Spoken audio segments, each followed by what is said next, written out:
தேவனுடைய நாமம் மகிமைப்படுவதாக. இன்றைக்கி நாம் இயல்பான ஒரு விஷயத்தை பார்ப்போம். ஒரு மனிதன் தேவனுடைய ராஜ்யத்துக்கு போக முடியுமா?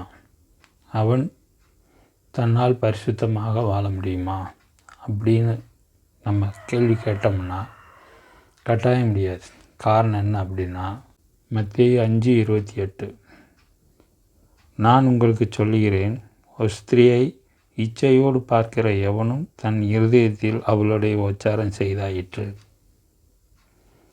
ஒரு பெண்ணை இச்சையோடு பார்த்தாலே அவளோடு உபச்சாரம் செய்ததாக முடிஞ்சு போச்சு.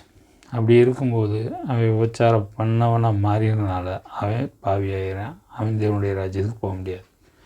அதே இது 1 கொரிந்தியர் 6:10, திருடரும் பொருளாசைக்காரரும் வெறியரும் உதாசீனரும் கொள்ளைக்காரரும் தேவனுடைய ராஜ்யத்தை சுதந்திரிப்பதில்லை.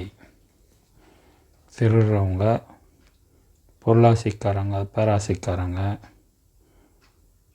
வெறியர், அதாவது வெறியர்னா இருந்ததா போதைக்கு அடிமையானவங்க, உதாசீனர், அடுத்தவங்களை உதாசீனப்படுத்துகிறவங்க, கொள்ளைக்காரர், அடுத்தவங்க சொத்தை இது பண்ணுறவங்க, அபகரிக்கிறவங்க, இவங்க யாருமே தேவனுடைய ராஜ்யத்துக்கு போக முடியாது.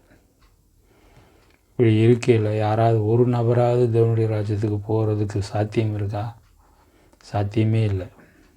மனிதன் தேவனுடைய ராஜ்யத்தை சுதந்திரிக்க முடியாது. அவன் கிறிஸ்துவை ஏற்றுக்கொண்டு பரிசுத்தமானால் மட்டுமே முடியும். எப்படின்னா, கிறிஸ்து பரிசுத்தர். அவரை ஏற்றுக்கிட்டு அவருடைய இரத்தத்தில் அவருடைய மாம்சத்திலையும் பங்கு பெற்று அவர் சொல் பிரகாரம் கேட்டு நடந்தான்னா அவனும் பரிசுத்தராக மாற முடியும். இந்த பரிசுத்தராக இருக்கும் பட்சத்தில் அவன் தன் சரீரமாகிய வீட்டிலேயே நிலைத்திருந்து மரணத்தை ஜெயிக்க முடியும். இப்படி மரணத்தை ஜெயிக்கக்கூடிய மனுஷன் கிறிஸ்து வருகையின் போது மறுரூபமாக்கப்பட்டு, அதாவது இந்த சரீரமும் இந்த இரத்தமும் தேவனுடைய ராஜ்யத்துக்கு போகாது, ஆனால் மறுரூபமாக்கப்படும். எக்காலம் திணிக்கும். அப்பொழுது ஒரு நொடி, ஒரு இமைப்பொழுதில் எல்லா பேரும் மறுரூபமாக்கப்பட்டு தேவனோடு எடுத்துக்கொள்ளப்படுவார்கள் அப்படின்னு சொல்லி சத்தியம் இருக்குது. சரியா? இவ்வளோ விஷயம் இங்கே இருக்குது. ஆனால் இங்கே இருக்கிற ஏகப்பட்ட, அதாவது முழுமையாகவே சொல்லலாம், சத்தியங்கள் பொய்யாக போதிக்கப்படுகிறது. சத்தியம் உண்மையாக போதிக்கப்படவில்லை.